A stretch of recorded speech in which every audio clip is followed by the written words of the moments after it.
Are you struggling to conceive? You have options, and at Piedmont Reproductive Endocrinology Group, we'll make sure you have the guidance and support you need. PREG is known for individualized fertility care that's unique to every patient. We take the time to provide a reassuring and empowering experience because we believe that you deserve nothing less. Let us help you on your journey to parenthood. Visit us at pregonline.com to learn more. Get the guidance and support you need at Piedmont Reproductive Endocrinology Group.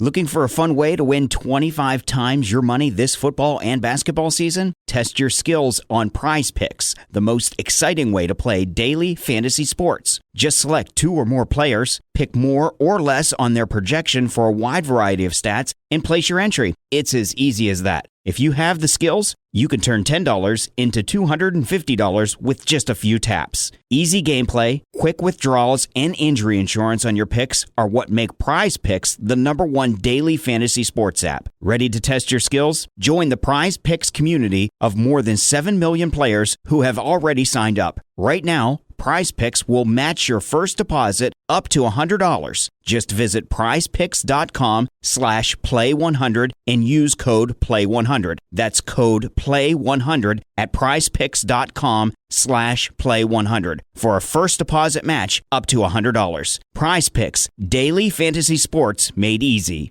Steering wheel. Loves the steering wheel here. Steering wheel. Hey, steering wheel. Somebody tell him to give it to him. Come on. Whoa. Your leg, mate, please. Your leg. How the f*** that's possible? I'm driving like a grandma. Get that, Ralph? Did you hear me? From the radio. Ralph, acknowledge. Now, come on, close him down and kill him. We've got a lunatic on the track down the Hanger Straight. I'm so annoyed. Seriously, Todd? Stop yelling at Todd. Welcome back inside the Parc Fermé for podcast number 731, the Spanish Grand Prix review. This is Todd. No, Todd, not now. That's right. You know why I've asked you here. You must convince the villagers that I'm harmless. That's exactly what I do. Tonight, for your kind consideration, we're going to review the Spanish Grand Prix. You know how we do this. We watch one, then we talk about it. Then we watch one, then we talk about it. Come on, Todd. That's exactly what we do. But before doing any of that, I have to introduce my co-host tonight, which of course means, you know him, you love him. Wrecked from out of the wasteland. He's bad, he's beautiful, he's crazy. Hello, everybody. This is Paul Charsley, the International. Paul, how you doing? I'm doing all right. Yeah. Doing all right. Just kind of hanging in there, man. Yeah, it's freezing here in Texas. What the hell happened? It's cold here in Missouri, too. Yeah. Had hailstorms last week. Yeah. Did you get pummeled by that? Got pummeled. Yeah. Two of my cars got written off. No way. Yeah. And we didn't lose the roof, but the roof needs to be replaced. Yeah. Wow. How big were the hailstones? Literally that big, like baseball size. It was nuts. Very, very damaging. Yeah, it was. Was your Porsche one of them? No, Porsche was in the garage. So was the Jag. So it was the Integra and my wife's Acura and the SUV, which has already been trailered away. Weird thing, right? It's like completely fine mechanical vehicle, and all of a sudden, they're like, "Nope, it's all right. Going to the yard." It's crazy. I know. Well, maybe this will cheer you up. Okay. We had the Spanish Grand Prix, and of course that means we were in Barcelona. That's right. Many of you recall that back when we had tests, we used to go to Barcelona, but you know how it is now. So it's a test you're looking for. We don't do tests. Sure you don't. They never do tests. Not many real Ds either. Oh, conversation with your grandmother's shade in a darkened room, the odd love potion or two, but comes a doubter. Why, then it's the wrong day. The planets are not in line. The entrails are not favorable. We don't do tests. That's what is that from? Oh, it's an old movie that I saw when I was a lad about tests. And I liked it. And you don't remember the name of the movie? It was Dragon Slayer. Oh, Dragon Slayer. Okay. Yeah, old movie from the early 80s. So okay, very nice. I love that part. Yes. Evidently. Nice. Well I know done. we're- Nice addition to the board. It is. Everybody's sitting at home going, what the hell? What the hell? Talking about hailstones, and now you're talking about Dragon Slayer. Get Dragon on with the Slayer. show. That's it. I've got that, Paul. Get to the show. This is the show. This is the show, Paul. That's my favorite. Oh, boy. All right. We're going to talk about the Spanish Grand Prix because we can. Yes. Because we both watched it. Yes, we did. First, before we get into that, Paul, I know the whole thing was a strategy race, a lot of strategery out there over the weekend, and that lent itself to a heck of a lot of armchair quarterbacking, me included. That's right, Paul. On this episode of Showcase Showdown, you get the new F1 armchair quarterback. Armchair, yes, made from Herculon. Woo! That's right. Great. So, yeah, it's great. See, look what you've won. But before we get into all the strategery, what's up with the track reprofiling at turn 10, Paul? Difficult turn turned into a less difficult turn, more difficult turn. Talk us through it, Paul. Yeah, it's a less awkward turn, right? It was kind of a pain in the neck. I mean, they used it. They basically they've added it to add the flow back to that section, which was gone. The bonus that awkward corner made was that you had to slow down a lot more to make the turn in, so gave the braking distance longer, so allowed a lot more likelihood for a pass. So basically, they eliminated. I'm sorry, a what? A pass. What is that? Oh, yes. Yeah. If you look back in 1978 Grand Prix, yeah, there was some then too. No, but before DRS anyway. But yeah, so I like. Great, you added the flow back into the track, but by taking away one of a minuscule percentage of passing zone that this track has, it made strategy even more important, didn't it? Track position, everything like that. And they did it for MotoGP. I mean, Not good enough, damn it! Not good enough. Not good enough. Yeah. Oh boy. Okay. Yeah. Well, so I mean, we were talking about it. And we were saying, well, what's this reprofiling down? Well, they make these changes in Formula One and tracks. They make these tiny changes to but this one wasn't really done to improve passing. But obviously the difficulty of Barcelona is passing. So if you're going to reprofile a corner, why not do it to the benefit of the actual race itself rather than just the flow of the track? Yeah. That's a really good idea, Paul. Yeah. Huh. Kind of like Hungary, right? That last little section of Hungary, same thing. If you're having one flowing turn to another flowing turn to another flowing turn with a car that's very aero dependent, there is no passing zone. Right. So I said by making that braking for that turn 10 shorter, once again, very, very difficult. Yeah, interesting. Well, there you go. There's turn 10 in all its glory. Let's talk about the race. Shall we do that? Yeah, let's talk about it. Okay, let's talk about it. Let's start off at the very top.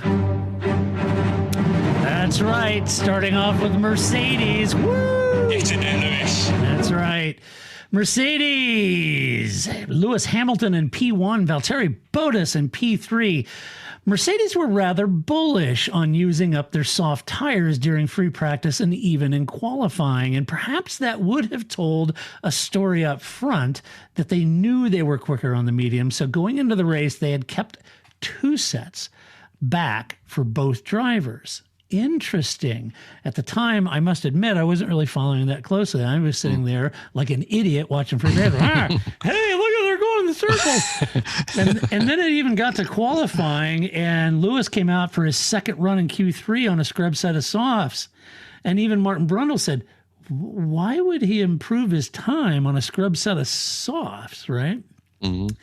And you thought that would have clued me in. Nope. I just blundered into Sunday thinking, well, but as it was, Mercedes was telling a story all weekend long heading into the race. But shod with those softs, Lewis was slower off the line slightly, or at least Max got around him.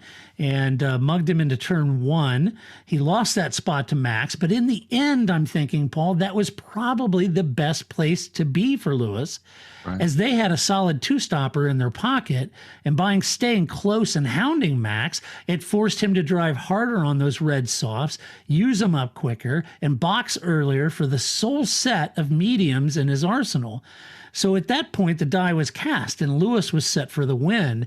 It was a brilliant strategy call by Mercedes, and all good strategies, of course, have to be executed. So this is where Lewis earns his praise. He hounded Max early, but didn't bother passing him, but stayed close enough within second, ish, even sometimes DRS. And that basically earned the win. He stopped for a second time. He dissolved a 23-second gap through brilliant tire management, earning the win, got him up there. It was just a great overall package. I'm not saying it was all Lewis, because the team strategy was brilliant, but in order to have that strategy, you got to have a driver who can execute it. And certainly Lewis did. And Lewis did a brilliant job of it. It's just, on one sort of, you'd back up and look at it from 30,000 feet, and oh man, Mercedes handed Red Bull their backside on this. But Red Bull, and we'll get into their strategy and everything when we cover them, but just a genius move by Merck. Yeah, and you were even, and it must be said, I've got to tell everybody this story. So Paul and I are texting live during the race, right? And before it happened, Paul was texting me, box Max, they got to box him right now. Those mediums are too fast. They got to do something. And they got to box Max. And I said, man, would you give up that track position? And you said, it's a gamble, but they got to, you saw it coming. I did. Yeah. It was a good strategy call for me this week. I've made a few of them, but that was a good one. It was like foreboding for me watching it go around. I'm like, okay, if you don't move first, then Mercedes are going to do it, and then you're pretty much done at that point. I didn't know that they didn't have mediums either. Yeah, I didn't know that. Right. So I think that kind of die was cast before the start of the race, perhaps. When I was telling you that they need to box Max, they really couldn't, because they didn't have a tire for him. Yeah, they didn't have any more mediums.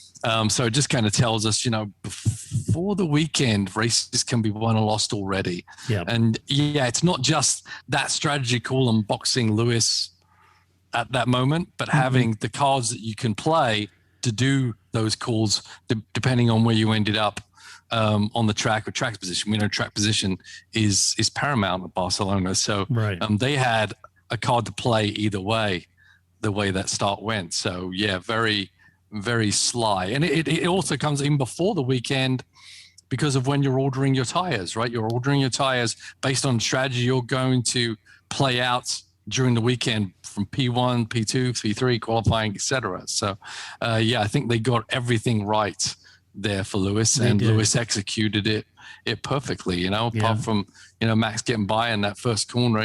Max got a little bit extra bite, it seemed, going through the gears, maybe due to the, those softs. But it seemed to me if Max hadn't done that, then Lewis just would have been gone, because I think the Mercedes was the better car. Yeah. So the better car won, but that doesn't mean the better car always wins, right? Right. We've seen Max held off for a win. Kimi Räikkönen, I think, a couple of years ago when he didn't have any tires, but it's a little different holding off Kimi and holding off Lewis Hamilton for sure. Yeah, so, for sure. Yeah, so I think Lewis relishes these kind of moments. Yeah. Put me back and I'll chase him down. Yeah. DRS makes it a little easier than I'd hoped, but the ability for Lewis to stay close, the way he moves around the car to keep enough aero grip so he's not just completely toasting the tires while following Max, also, all part of the tools he has in his box.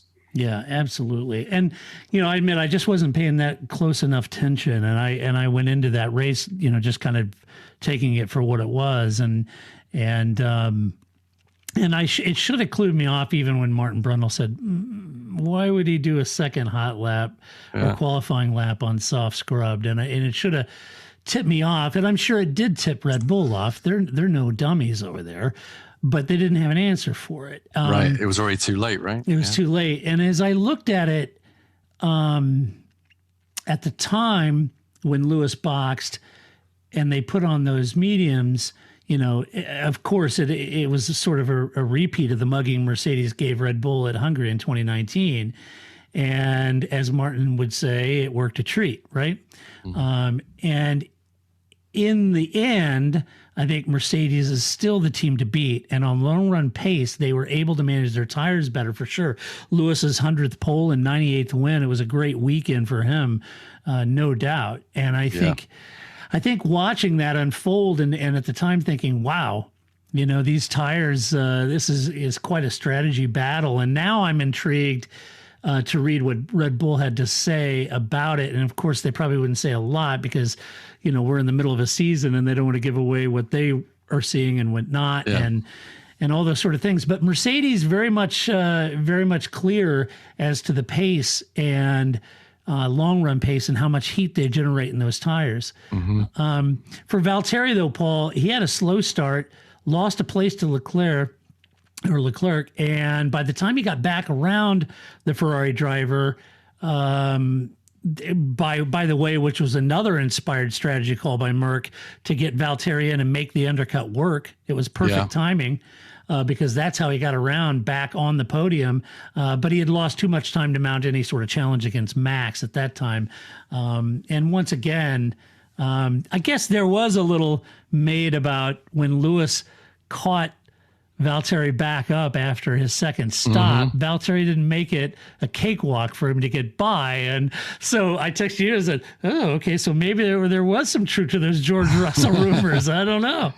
Yeah, I mean, why should he make it easy? It's for position. He's not the dedicated number 2 yet, you know.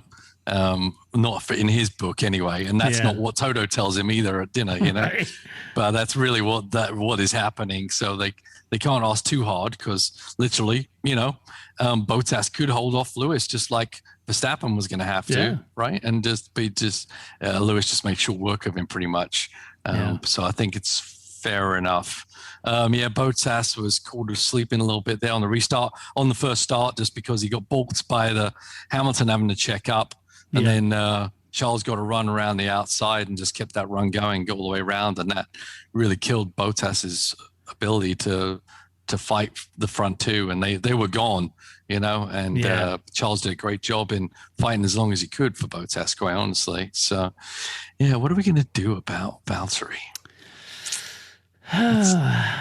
How do you handle a problem like Bottas? Exactly. There's a song about that somewhere. There is, yeah. But I don't know. I feel bad for the guy because it's not like he's a horrible guy. He's a talented race car driver. Yeah, he's just in a position that he's just not going to win it. He's just not going to be able to beat Lewis Hamilton. And, it's tough. It is tough. I mean, he's had a great career. He's won races, it given him that ability to do that. But ultimately, Lewis is going to beat him more often than not by quite a margin. Yeah, it's kind of like I texted you. I said, man, Valtteri is deep into Barrichello land at this point, Yes, he just hasn't accepted it. Barrichello accepted it pretty good. Yeah, Rubens accepted it. And Rubens, I think he just got to the point where he said, you know what, it's better to be a number 1 at a small team than a number 2 wingman constantly getting screwed on strategy and being used to let Schumacher win.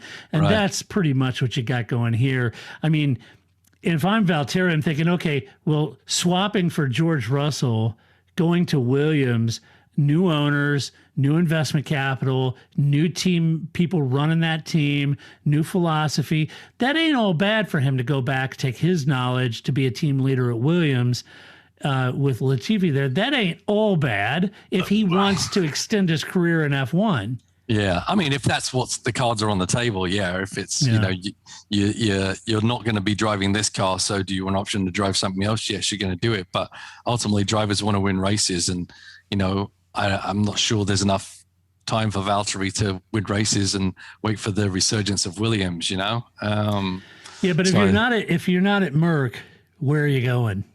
Yeah, I mean, he doesn't have anywhere to go. But on hindsight, why would Mercedes do that switch anyway? Because Bottas was good number 2. Yeah, right? Yeah. Why upset the apple cart needlessly he's doing a good job at number 2, better than most other drivers do at number 2 for, Red Bull, for instance. So Mercedes want to win the championship. What's your best option is to keep everything good. Let Lewis win his 8th championship, win our next world championship, and then next year we'll just make the swap. I don't see any reason doing a mid-season swap. I don't either. And I think that, I don't know where that, where the rumors came from, but George's mom. The British press, but I don't see that happen. It would stun me if that happened. Yeah. So, all right, let's talk about Red Bull then. Red Bull, Max Verstappen, P2, Sergio Perez. Ooh. You like my bass? You like it? Oh, Sergio. Yeah, pick it up, buddy. 4 races in. Yeah, got to pick it up. Look, Max had a good start, took the lead, but in the end, that may have been the second place may have been the place to be. I don't know. It's a tough call. He took the lead and he should have, but he did have to drive hard on those softs to stay out in front. This prompts an earlier pit stop for mediums, 6 laps earlier than Lewis. And in hindsight, I kind of feel like Merck knew this. They also knew Red Bull wasn't ripe with medium tires, right? So when Merck boxed Lewis, Max became effectively a sitting duck, as he said, as he tried to make his only set of mediums last, and unfortunately he couldn't hold off a fresh shot Hamilton. And Hamilton went how many more laps than Verstappen before he pitted for those mediums? About 3 laps? 6. Was it 6? So he stayed on the softs much longer, right? Yeah. Before they, so if Verstappen had been able to not pit as early initially, he may have had a bit more rubber left on the car, for the end. I don't know if it was enough to fight with, but it was a very long run on mediums for sure. Yeah. Here, I've got the pit stops right. So Hamilton boxed on lap 28, Verstappen 24. Right. So 4 laps. I think I said 6. I thought it was 6. Pirelli said it's 4 laps. And then Lewis boxed lap 42. Yeah. So there you go. For his second set of mediums.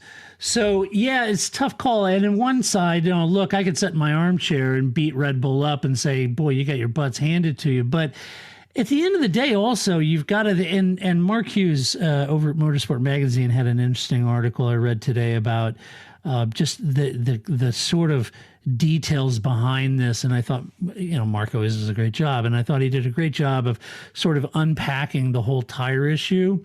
Okay. Talking about the amount of downforce that Red Bull generates on their car versus what Mercedes does. That the Red Bull puts more heat into its tires quickly, right. More quicker, more energy, and therefore, they generate more heat in their tires than the Mercs do, and over qualifying, that's good, but long run pace suffers, and that's why you saw Red Bull trying a couple different rear wings over the weekend, trying to reduce that downforce on the rear tires where Max was struggling a lot.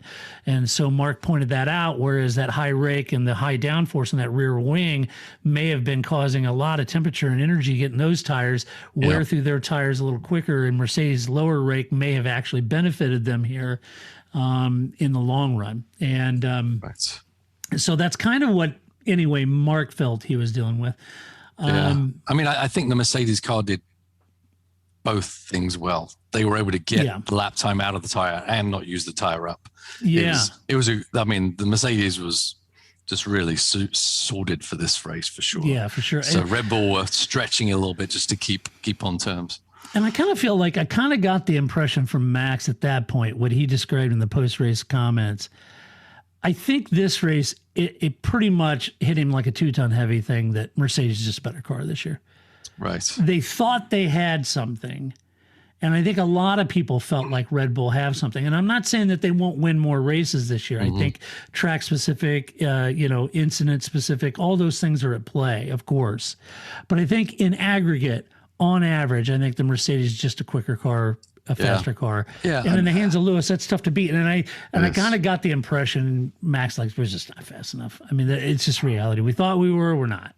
Yeah, and it's amazing how quickly the Mercedes turned it around, right? From the limited preseason testing, it looked like they were a bit behind, but they sure made that up quickly, which is what a multi championship team's going to do for the most part. But Red Bull definitely have made huge gains, and as you said, I think there's going to be some tracks that they will just have that advantage where getting that energy into the tire is going to be more important than making the tire last, like Monaco, for instance, right? Right. So Hungary. So they've just got to execute on those weekends when they do have that advantage. They cannot miss, and Sergio has to back him up as well for that matter. And Sergio's day was really set in motion on Saturday in qualifying out of position, Paul, and that made a Sunday very difficult. He did claw his way back to fifth from eighth, but the lack of a tail gunner really hurt Max, and the team had very few options to safeguard Max's run for a win. I'm not exactly sure why Sergio is struggling as much as he is, because he's a better driver than many of them on the grid. And it does make you wonder in the end, Paul, if that Red Bull car is just flat out difficult to drive. Yeah, or just designed to suit Max's style, and that's not Sergio's style, right? I think Sergio will get better. Yeah, and I do too. Definitely, over a season, he's a better choice than the previous two. For sure. Number twos there. But I think Sergio he definitely needs to stop beating Bottas, right? Even if he can't be right on Max's tail, he's still with Bottas that far back. Perez should have been able to pounce and be fighting Bottas, and that should be his goal. So I don't know. I mean, I don't know why he's qualifying was so compromised. I guess he spun on his first run. And then he couldn't really hang it all out there on the second run because he didn't have a banker lap. A shoulder issue, he said. Oh, that's right. That was weird. Come on, Sergio. I've got an arm issue here, and I'm playing hurt. Sergio, you got to play hurt, buddy. Yeah. So we're all full of excuses, but in the end, as I said, I think he's doing a better job, and he's doing a better job for the team. But it's going to come to the time right now. Monaco is the next race. Yeah. Yeah, so that's the time for him to shine. Front row, Sergio. Yeah. So anyway, I don't think Red Bull was sitting there going, "Hey, what happened?" I don't think that was the case. I think they knew. I mean, they're smart over there. They're not chumps, but I think Mercedes just had this thing mapped out to a T, and I think Red Bull was reacting in a defensive posture. Let's talk about Ferrari. Charles Leclerc.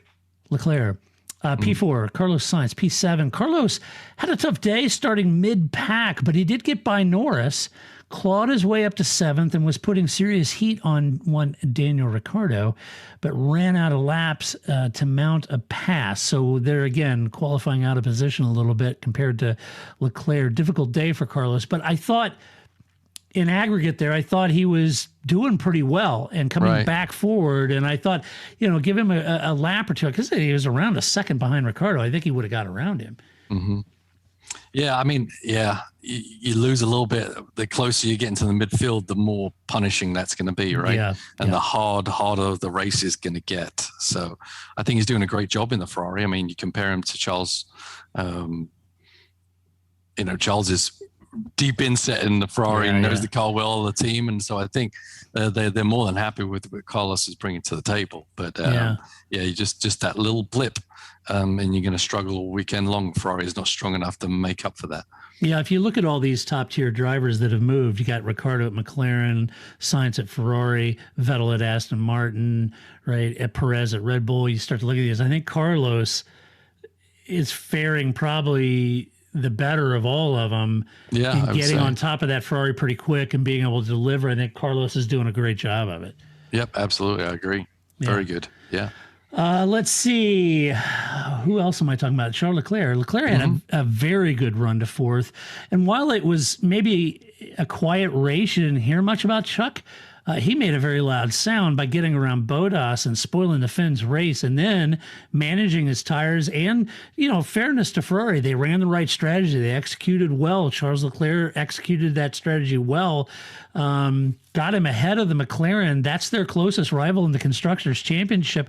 Folks, they're just 5 points behind McLaren right now. You know, and you could see had Carlos got around Ricciardo, this is a different story now. So this is a real battle. Leclerc lost the podium due to Mercedes' strategy in the undercut, but otherwise could have finished on the steps had Mercedes not been quite as heads up. But anyway, I thought it was a great weekend in balance for Ferrari and in particular for Charles. Yeah, I think Charles has been doing a phenomenal job all year long so far. Yeah. I mean, he's, putting head and shoulders above a lot of people. And I think, it's kind of miraculous what Ferrari have done. I know no one feels sorry for Ferrari, right? Yeah. But from the depths of where they were last year, this is a very similar turnaround to what McLaren did. Yeah. Just an amazing feat to bring it from the depths they were in. The bottom 6 cars on the grid had Ferrari motors last year. So to be fighting it out where they are right now, you got to be happy being a Ferrari fan and all that. Oh, for sure. Because we talk about McLaren and the turnaround and the Herculean task of putting that Mercedes kit in the back of that car and just how well they did. And then they come out striking best of the rest in the first 2 or 3 races. You think, every reason to be excited about it. Not so fast. Ferrari have done a similar Herculean effort. Now they're fighting just 5 points separates them. Yeah, you got to be elated if Ferrari fan. Yeah, I think so. I think it's that battle for third is going to be raging all season long. Yeah, it's good fun to watch. It is. Let's talk about McLaren. Lando Norris P8, Daniel Ricciardo P6. So Lando tried to make a one-stopper work, ultimately boxed again. This put him down in the order, but he did manage to secure a double points finish and limit the damage that Ferrari did in the championship battle. He said that, that was to be expected. Difficult to pass around here, difficult race. Seemed a little off from what we've seen previously and compared to his teammate who did better, I would say. Yeah, I mean, everyone's been putting the nail in Daniel's coffin already. Right? Lando just kicking his ass. But you knew Ricciardo was going to come on strong and figure it out. And Lando's a very good driver too. And so those two guys are going to be there or thereabouts right next to each other pretty much most of the season, I would imagine. And it's good to see that. This is why this is such a good battle, Paul, because you've got Lando and Daniel and McLaren, Carlos and Leclerc and Ferrari. Yeah. I mean, what a driver lineup. Yeah. What an epic 2 teams. I mean, this is a great battle. I'm almost as excited for that battle as I am up front. Yeah, no, absolutely. Yeah, it's good for the future, right? These are these guys are going to be here for a long time. So, and Daniel's the older statesman at this point, but he's still pretty young. So it's definitely going to be good inter-team and team against team battles right there. So, I'm glad Daniel's figuring it out because he definitely doesn't deserve to be back where he'd been struggling a little bit. Owing to, keeping in mind how much talent he has. So. Yeah. Well, he had a better weekend, certainly, than Lando did. He finished 6th, held off the Ferrari of Carlos Sainz to keep the McLaren in the Constructors' lead. He had a good start, nabbed 2 places at the start. Couldn't hold off Sergio Perez, who made a fantastic pass on the outside. Instead of going to work on the inside, I'm going to go around the outside. It was a great pass. So that was good. Dan said they were good for points, but the Ferrari, he said, was just, in his mind, a little quicker. Yeah. And they're, he's a little quicker than they are anyway in the points. Yeah. Going back to Lando, though, that one move he made was a little dodgy, wasn't it? Yeah. Moving in the braking zone. Yeah. That was Sainz going by him? Yeah. That was a late move. That was a very late move. That can be very dangerous. Carlos is pretty heads up there, probably knowing his ex-teammate pretty well, knew what was coming, Right. There's a thing when the good thing is sometimes you race in a series long enough, you get to know everybody and you get to know what their traits are. And so I think Carlos knowing Lando's trait kind of saved an impact there, quite honestly. Yeah, for sure.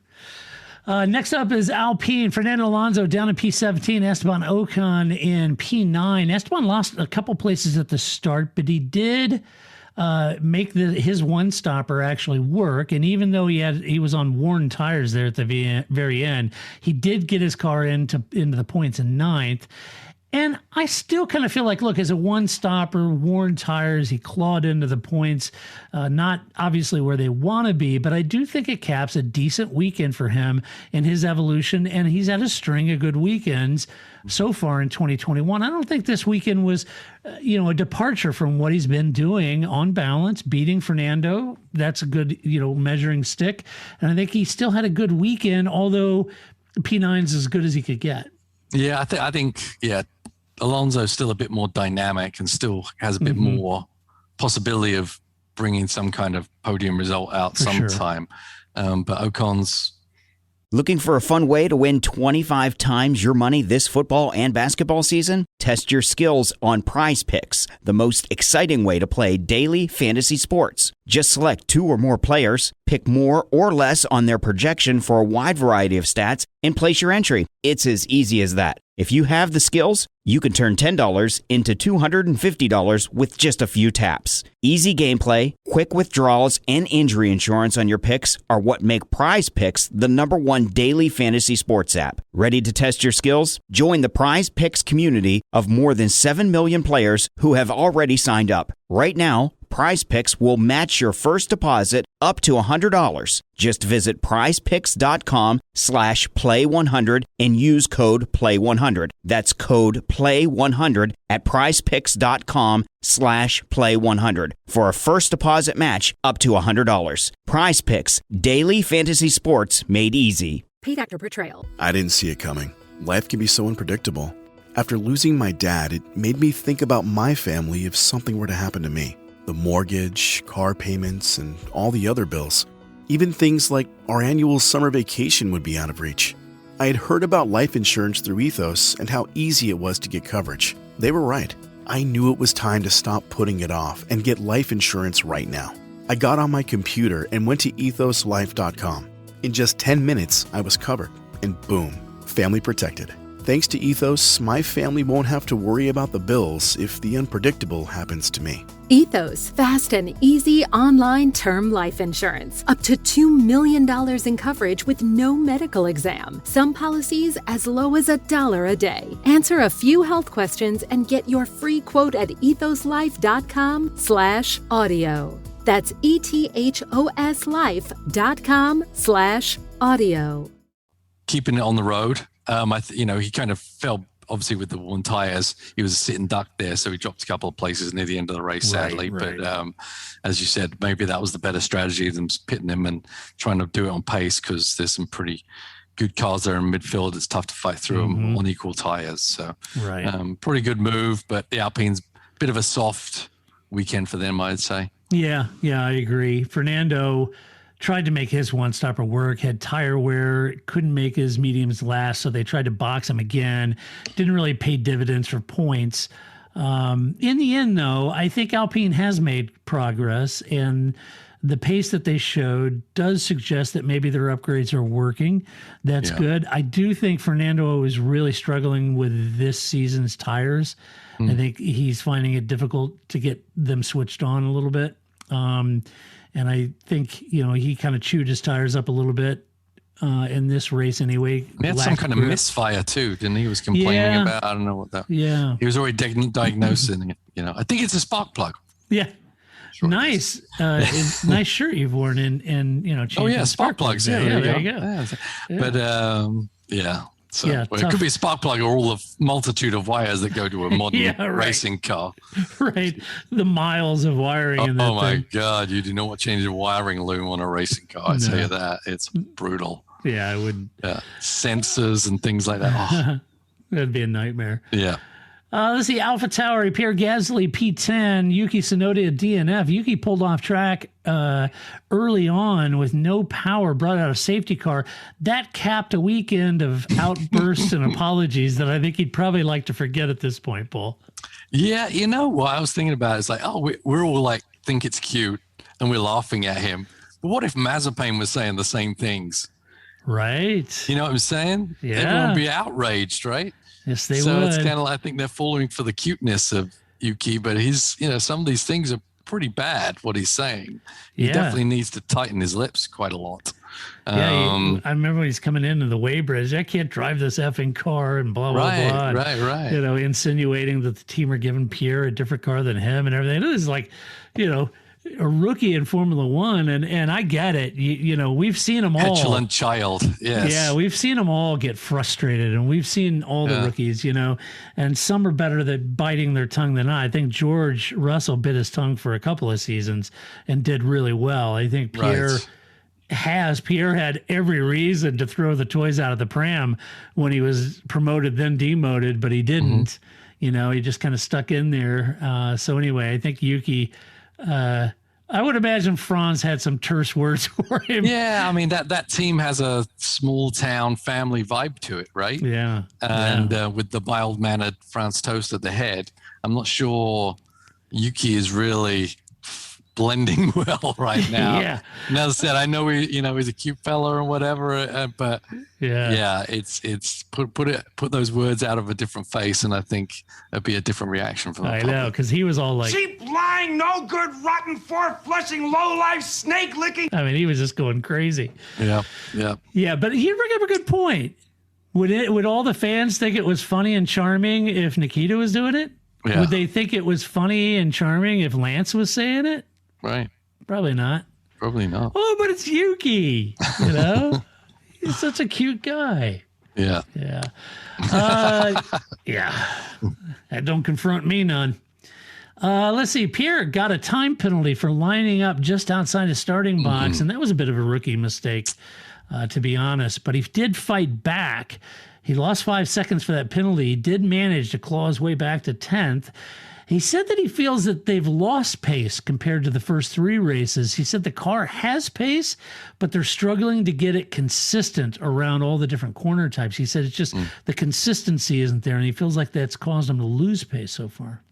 That's interesting. Yeah, obviously, inconsistency is usually something to do with aerodynamics, right? And and this track has, you know, there's a lot of following going on, so got to be something to do with how the car follows other cars rather than its outright grip level aerodynamic numbers, I would imagine. Yeah.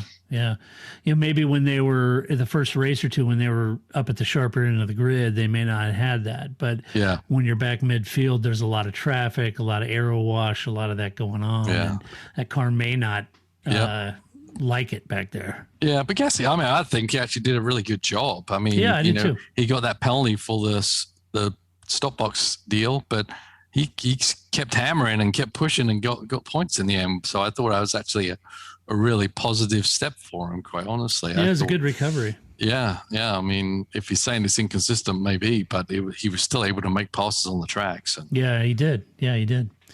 Let's see. Aston Martin, Lance Stroll P11, Sebastian Vettel P13, both started out of the top 10. Didn't have a good qualifying session, but Stroll had a good hustle. Got up and battled with Alonso and was running in 10th for a good portion of the race. Now he boxed again, lost time, and then he tried to pass Alonso back, ran wide, didn't come back on track in the prescribed manner and going around the infamous bollard. And so then he had to cede the position back to Alonso. This left him back in 11th place. You know, I felt like he was fighting with the tools he had, and that's about all he could get. I think that's what both of them are doing right now. Yeah. They're struggling with that car, and you can tell visually on the screen they're just trying to overdrive the thing to try and make something happen. But it really is struggling amongst the other cars, you know. So they have to sort something out pretty quickly, else they're going to be really hard pressed. Or sue somebody, change the rule book, move somewhere else. Right. They've definitely got a problem with that car. The drivers are trying to drive the wheels off the things, but it's just not cooperating. So they're going to be hard pressed to get a lot of points this year, as it looks right now anyway. Yeah, for sure. And Vettel did a 2-stopper, ran out of tires late in the race. He said it was very difficult to fight with cars around him. When he did that second stop, he came out behind Kimi. He said that pretty much hurt any chances to move forward at that point, driving that close behind. So he was saying it was really struggling following cars for sure. Yeah. Speaking of Kimi, Alfa Romeo, Kimi Räikkönen in P12, Antonio Giovinazzi in P15. Kimi started on mediums. I think he was the only guy to start on mediums. Which is weird to me. Yeah. Yeah. I may have that wrong. You guys double check me on that one. But I think he was the only guy to start on mediums. He made those last 40 laps, and that worked well for him. He boxed and then finished 12th. But he said, that's the pace it had. He said, without any attrition ahead of us, 12th's about where they were. He, with a little bit of attrition ahead of him, he could have gotten the points, but that's where it was. And it wasn't because the strategy didn't work. I think its strategy did work for him. Yeah. No, I think it did. I think he maximized where he was there for sure. Yeah. So I think it was a good plan, but they didn't have a car to drive its way into the top 10, but they got him close. Yeah. So. For sure. And then Antonio, I think he would have been thereabouts, but I think he had a very slow pit stop that ruined his race. He had that new tire. They all brought out 4 new tires, and one of them was flat before they even put it on. So the team had to hustle back into the garage, grab 4 new tires, bring them all back out, put them on. Things can happen, but that was tough. Antonio said following the delta behind the safety car also really hurt him. So he had this tire issue, very slow stop. Then he had that delta behind the safety car before he could get in. It was just a circus of errors that left him out in P15. Otherwise, I do believe he would have been right there with Kimi. He actually kind of, I think so. So there was some issue with following the pace car where he wasn't allowed to catch up the pace car because basically the steering wheel was telling him he had to follow a delta, which he probably didn't need to. Yeah.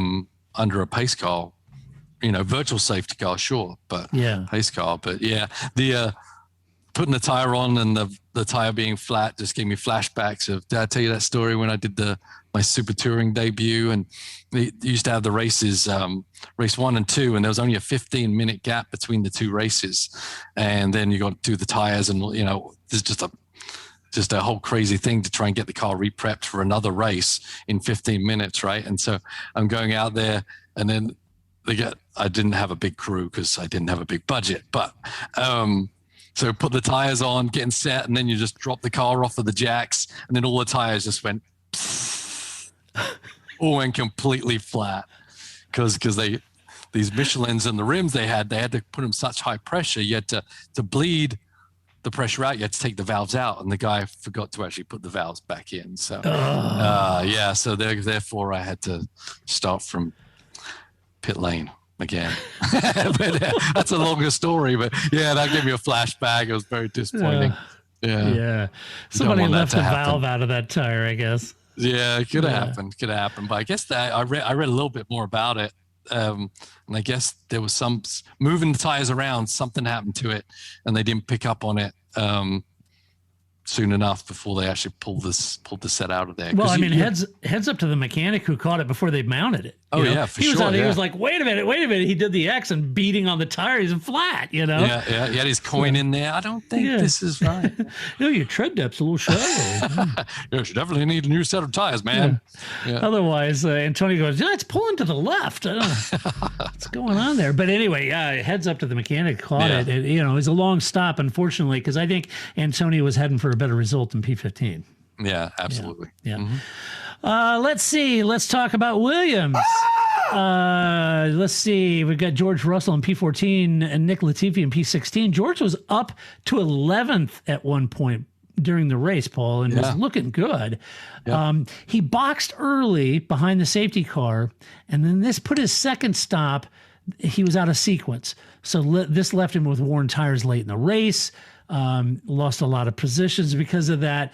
But, Paul, they were talking to Simon during the race, and here's one thing I appreciate. I applaud them for trying something different, and while it didn't work, you never know. And having George up into P11 at one point, anything can happen. I applaud him from trying something different. They got ahead of the Haas's. Yeah, they haven't given up, right? No. Yeah, they get ahead of the Haas's. George is doing a great job in the car. Yeah. So, and I think I read he said it was the best Williams he's driven for a while. So that's good. That's a good positive thing, especially at a track like this where with the car that was designed to not work in dirty air.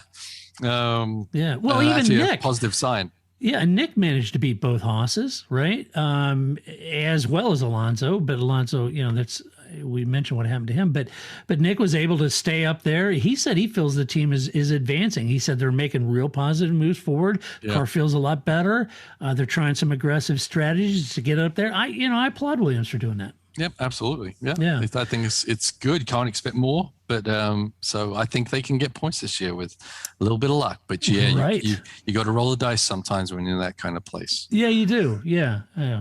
Let's talk about Haas. Mick Schumacher in P18, I believe it is. Nikita Mazepin. I want it now. What's the matter with those twats down there?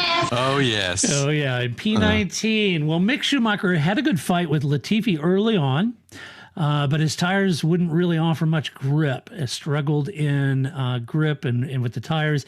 He lost the position, and he clouded one of his front jack mechanic there during the pit stop, but he immediately came out and apologized to the whole team for putting the team in danger. He felt terrible about it. It's a class move from Mick. You'd expect that from him. Not a bad weekend on balance, beat his teammate, but was trying like hell to keep those Williams behind him, just couldn't do it. Yeah, no, I think he's doing a great job. I mean, I do too. What do you do? What an unmotivating position to be. And just as we said, I'm not saying he's in this place right now, that you get noticed if you do something abnormal from where you're expected to be. Yeah. And I think he's doing some good stuff out there. He's mixing it up. He's getting his nose in, getting ahead of some Williams every now and again and everything. So, he's pushing as hard as he can, and his equipment is old, and the team are unmotivated to make the car any faster. So, well, this is the philosophy he's dealing with. Gunther Steiner said that they're focused just basically on finishing races and not damaging the car. Yeah, such a crazy approach to going to Formula One race, spending all that money they're doing just to show up. Yeah, it's bizarre, and this is what Mick is dealing with. Yeah, it's a shame. I would love to see Mick in a better team. I really would. I would love to see him up in the midfield somewhere where he can apply his skills, develop. Having said that, look, he'll learn a lot of lessons this year. Yeah, I mean, he wasn't gonna come in and start winning races. No. He's just not in that kind of car. Right. So this is one where the expectations are zero. Yeah. For that team, they're certainly laying those expectations out.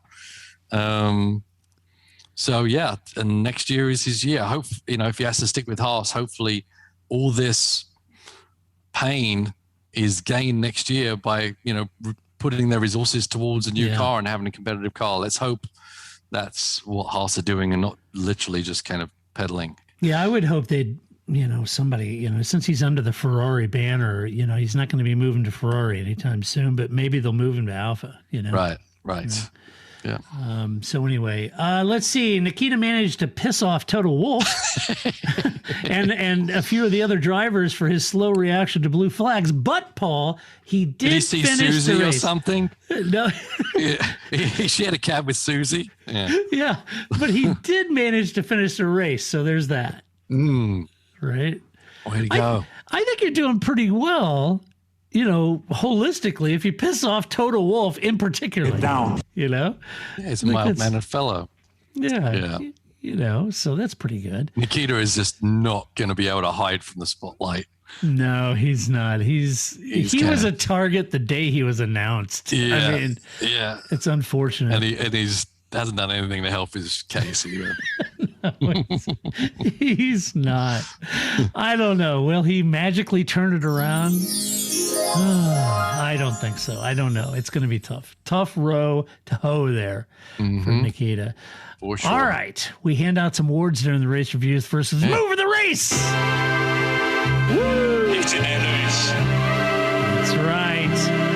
Paul, who'd you have for Move of the Race? I'm going to give it to Max on Lewis. And there was a couple of good moves to think about. But as I said, I think literally if Max hadn't done that, Lewis would have driven off into the sunset. But driven off, should I say.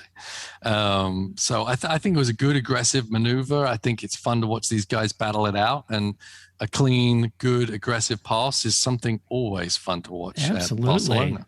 Yeah. Yes, the young Dutchman was a bit annoying out there today. Yes. All right. Well, I gave it to Mercedes. Yeah. Yes, Mercedes is back.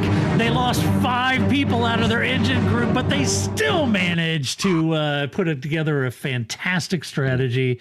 I give it the move of the race to Merck for doing the medium strategy in boxing Lewis. So there was a great call by the team. Yep. Fabulous job. All right. Well, the next award is Donkey of the Race.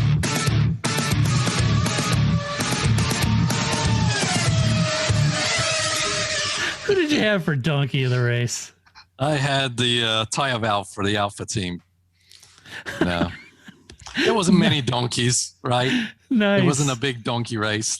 We had them all last race, so just gave it the little tire valves. Pull little tire valves, getting it. Nice. I gave it to Yuki. Cheap, lying, no good, rotten. You know, I figure why not? Life, snake licking, dirt eating, inbred, overstuffed. Cute little Yuki. Yes. Yes. Boy, Yuki, tone it down, buddy. You know, you come in there. How's a race, Yuki? Yeah, exactly. I thought Jensen Button said it best. He was like, you know, I get it. You know, you come into the sport, you think you're the best, but you're not. You're racing the best. You know. Yeah. I thought he put it best. That is good. Yeah. All right. Well, then that leaves the final award, Drive of the Race. It's in there, Lewis. You like my bass? You like it? Yeah. Oh boy, Paul. Who'd you give Drive of the Race to? I'm giving it to Chuck the Duck. Chuck. Nice. That was a good run. I think so. It was a good run. It was a good run, keeping him on the ahead of the Mercedes for quite a while. I think he's executing very, very well. And this was another one of those. Yep. You know what he's got? That pizzazz. He's got pizzazz. Yes, definitely. You know, it looked good.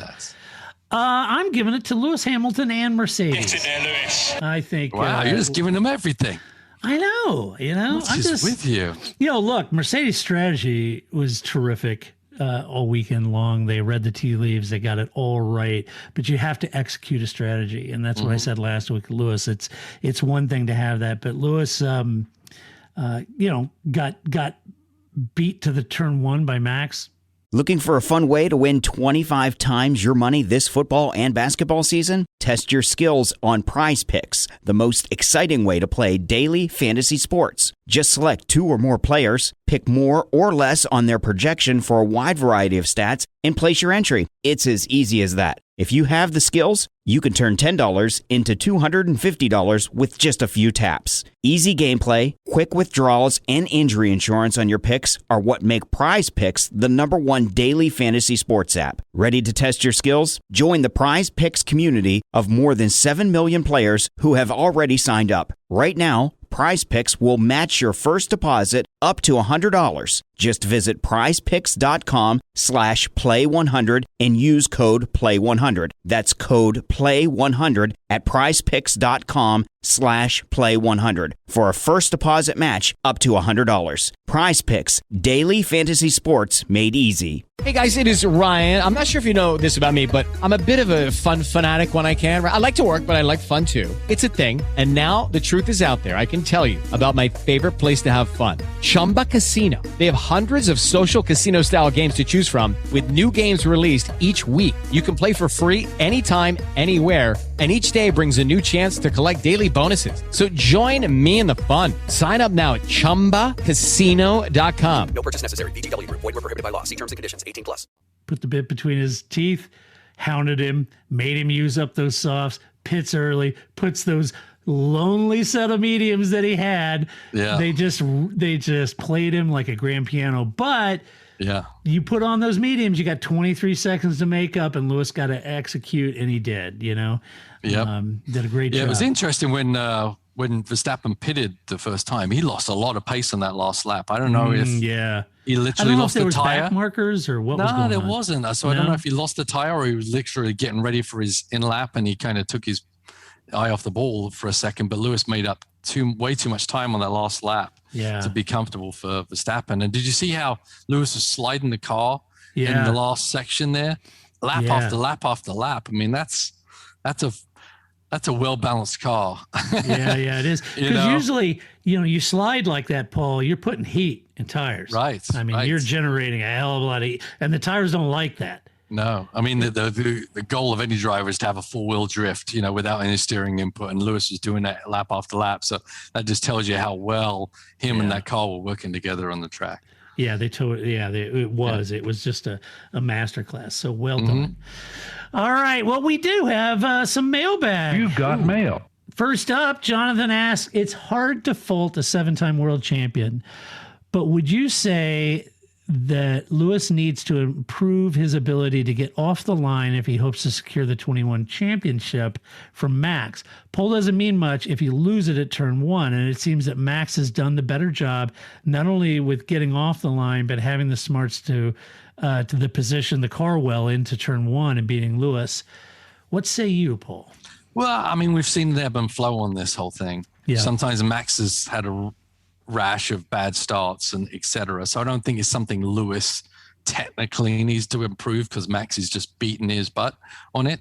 I think as with all things of the race car, it's the team, it's what the engineering behind it, the balance of the car, the tire you got on it, etc. And I think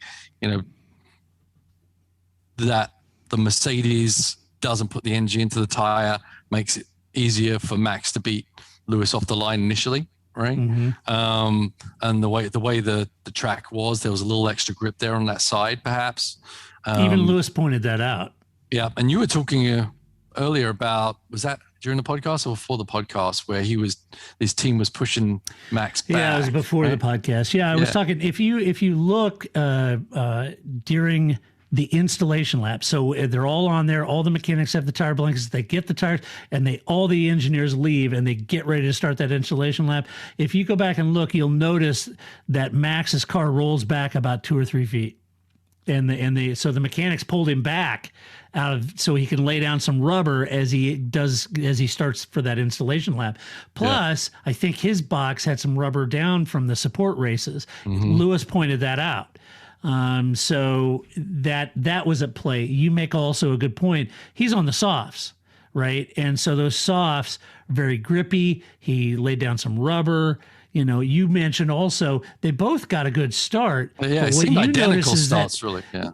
When he upshifted, it just seemed like he had a little better pace on those upshifts. Right. So that's the grip in the tire, right? Yeah. Right. So it's not really Lewis's reaction. It's really how well the car's performing with that heat in the tire at the beginning of the race with a full load. So I would also say, Jonathan, if you go back and look the last couple of years, 2 years ago, Red Bull was really struggling with the starts. And that Red Bull, so they spent a lot of time working on improving those starts. And that was down to the drivability, the clutch bite point, how the torque that engine was delivering.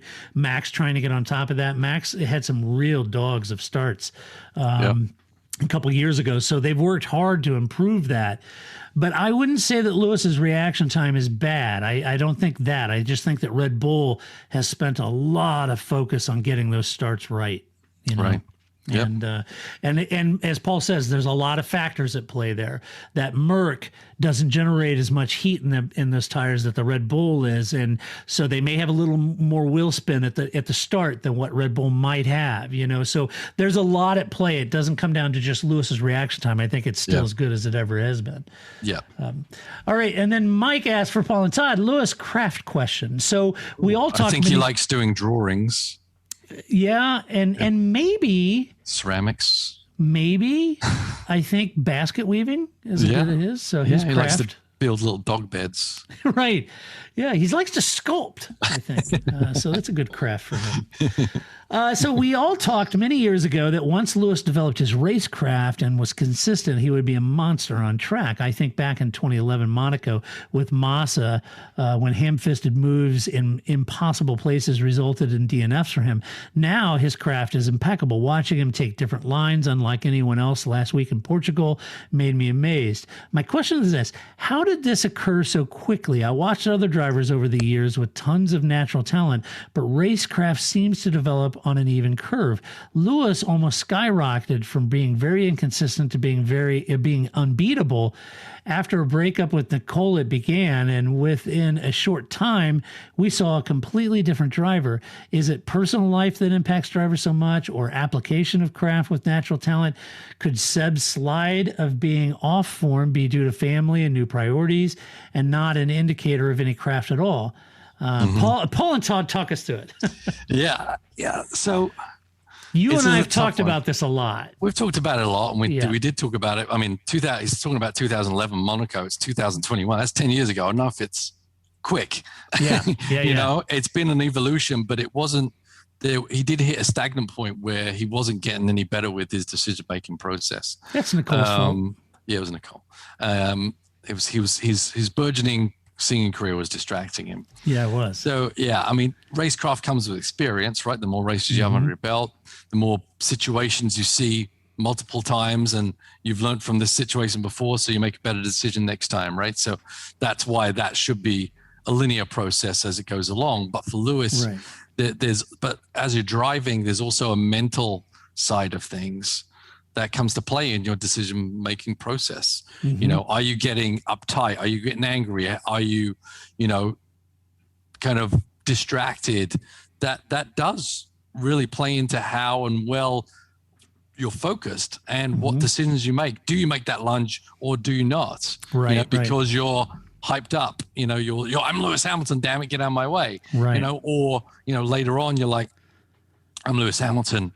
I'll get by your next corner. Right. So, yeah, I think the mental side is what Lewis always struggled with. I think it plays into it, like with Vettel, with family. I don't know if that's what Seb's issue is, but you do have family, you have kids, other priorities come into your life, and things become, maybe not more important than F1, your day job, but pretty close. Those things change your perspective and what you're willing to do and not. Yeah, and you got to get in the game, and there's a process that people can follow to build themselves up to be ready for a race day. And when you're younger, you've got a lot more free time on your hands to follow that process perfectly. You got to find out what that process is amongst yourself, but if there's other distractions going on, you can't maybe get to that point or even start that process till you get to the track on Friday morning. It's a big psychological thing for sure. I think Lewis, was just, he just had this thought in his head that everyone just had to get the hell out of his way. But now he is not as high spirited to make those moves at the wrong time. But I think his skill of racecraft was always there.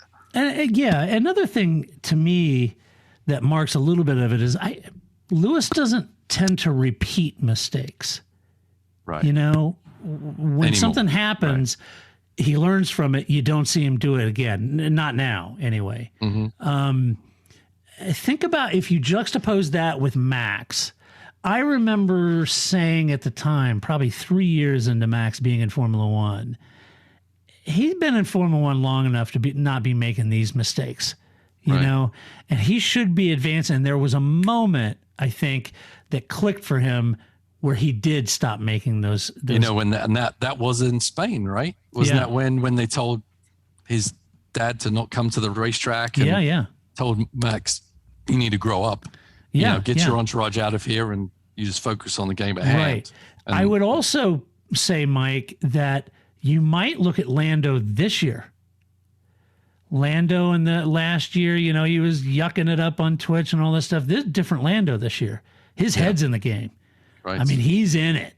And you can tell, you could say Roman Grosjean, Weber called him a first lap nutter, and he was all over the place. And you could see him turn the switch, but I think other things may have gotten in the way. Maldonado. Look how he fixed himself. Right. That's strange. I wonder what's causing all the accidents. But there was a few years ago when was it at the European Grand Prix? Was it Valencia or something? Remember when Lewis had that coming together with Maldonado and it was like, Lewis, why would you do that? Yeah. Why would you even dance with the devil there? So there are these learning moments. I would say Lewis, I agree with you, Mike. I think there was this point where he's learning, and then he kind of steep curve where he really got that racecraft under control. I think there's some drivers that do it quicker than others because they take a lot on board. You know, maybe some of them have driver coaches to get them settled down, avoid that red mist. I think, you know, it is one of the things about Formula One that I love watching. I've watched Lewis's entire career. You know, I watched Schumacher come through that, right? You did too. You've watched the development, evolution of Alain Prost or Senna, right? You saw it. And some advance farther and quicker than others. But there's a lot at play there, personal life, distractions, all those sort of things. There's times when I would argue that I think, you know, last year, this year, boy, it would be easy for Lewis to get distracted from everything that he's got going on and things that are important to him that could take his eye off the ball. But right now he just shows up and drives his tail off and lays it down, you know? Yeah. And it also depends on the situation the driver's in. You know, every driver got there in a different manner, and every driver is fighting to stay there and has different things at play to try and keep them there, right? This is your last race, you know? Get a good result, else you're done, you know? Or you're a new kid on the block, and it's like, I'm new to Formula One, I'm Yuki, you know? I've got to make sure everyone knows I'm here, damn it. And that's usually why younger drivers make those errors, because they're just trying to prove themselves a bit. Charles Leclerc. Pushing that limit a little too hard. Yeah, absolutely. Yeah, Charles Leclerc, you know, once you're once you're a bit more comfortable in your position in the team, and the car you're in has the ability to actually create results which will help your career, I think everything calms down just a little bit and becomes a bit more see the whole ice rather than just the guy in front of you, right? Right. And, you know, that could be a whole podcast, I think would be kind of fun to talk about, you know, evolution of the drivers at current grid. And, you know, you look at Sergio Perez when he came in and how impressive he was and how his racecraft has developed over time, where now he's really good at tire management. Some driver, you know, I think of Lance Stroll, you know, and everybody took the piss, you know, but Lance, I'll tell you, the guy's impressive in the wet. You know, he does a good job, and you can see his racecraft developing a little bit over time now. And Pierre Gasly came in, Albon came in trying to develop that. Gasly's a really good. Gasly's a great example about how he came in, going to set the world on fire, got called up to Red Bull, got demoted, could have every reason in the world to chucking it in or mentally checking out. He didn't refocus. Look what he's done at AlphaTauri, you know? Yeah, absolutely. So I think it's good. But Mike, it's a great topic. It's a great discussion point on Lewis. I think Lewis's racecraft, I said it last year, I think it's at the pinnacle, and I think this year it looks just as good. But it did develop quickly once he got in there, got his headspace, got the distraction of his dad and all that stuff out of the way, Nicole and all those personal things, and really honed in like a laser. I think then he really started gaining. You know, it helps to be in the best car in the grid for 7 years. For 7 years, you know. Look, and you can't overlook that. I know everybody wants to discount that. Look. You put a few of those other drivers in that car over the last 7 years, you'd be amazed too. Yeah, you know, it does help. It does help. Okay, yeah, it does help. He has a level of trust with that car that other drivers don't enjoy. Right. Yeah. He can do things in that car, lean on it, and throw it out there on the line or over the line and trust it. And there's some other drivers that don't have that with their cars because the cars don't deliver it. You know, absolutely. Anyway, all right. Well, that's what we think about the Spanish Grand Prix, but let us know what you think about the Spanish Grand Prix. And Paul and I will be back in 2 weeks to talk about the race, the Monaco Grand Prix, as Paul might say, the Monaco Grand Prix. And we will talk about that. But in the meantime, thank you so much to our Patreon supporters, because we could not and would not do this podcast if it wasn't for our Patreon supporters. It is because of them that we exist. So if you don't feel like supporting us on Patreon, fair enough, but find a Patreon supporter and pat them on the back. Also, if you'd like to support us, you can go to our website, theparcfermé.com. On the right-hand side, it says support us from Patreon. You can click on that and support us there. If you'd like to leave us a question for the podcast, you can go to our website.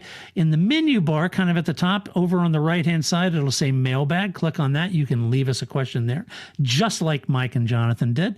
And if you like the podcast, go over to iTunes, give us some love, give us a good rating over there. We'd appreciate that, of course. And Paul, it has been awesome to have you unpack 2 races on the trot. I'm looking forward to Monaco. I know you are. You and I always do.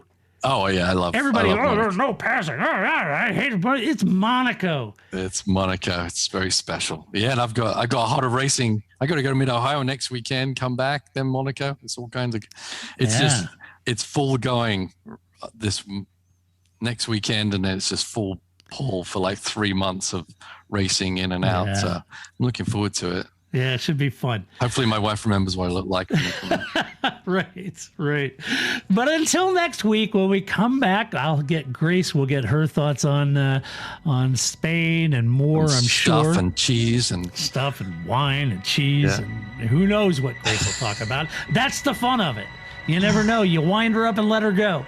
So anyway, we'll be back. Until that time, this is Todd, a.k.a. Negative Camber, saying so long. That's it, man. Game over, man. Game over. It's not what I feel I've got to prove at all. I don't really want to prove anything. I started as an amateur with no idea or no intention of becoming world champion. I was curious to find out what it was like to drive a car fast, to drive on a certain circuit, to drive a certain type of car. Looking for a fun way to win 25 times your money this football and basketball season? Test your skills on Prize Picks, the most exciting way to play daily fantasy sports. Just select 2 or more players, pick more or less on their projection for a wide variety of stats, and place your entry. It's as easy as that. If you have the skills, you can turn $10 into $250 with just a few taps. Easy gameplay, quick withdrawals, and injury insurance on your picks are what make Prize Picks the #1 daily fantasy sports app. Ready to test your skills? Join the Prize Picks community of more than 7 million players who have already signed up. Right now, Prize Picks will match your first deposit up to $100. Just visit prizepicks.com/play100 and use code PLAY100. That's code PLAY100 at prizepicks.com/play100 for a first deposit match up to $100. Prize Picks, daily fantasy sports made easy. With Lucky Land Slots, you can get lucky just about anywhere. Dearly beloved, we are gathered here today to... Has anyone seen the bride and groom? Sorry, we're here. We were getting lucky in the limo and we lost track of time. No, Lucky Land Casino, with cash prizes that add up quicker than a guest registry. In that case, I pronounce you lucky. Play for free at LuckyLandSlots.com. Daily bonuses are waiting. No purchase necessary. Void where prohibited by law. 18+. Terms and conditions apply. See website for details.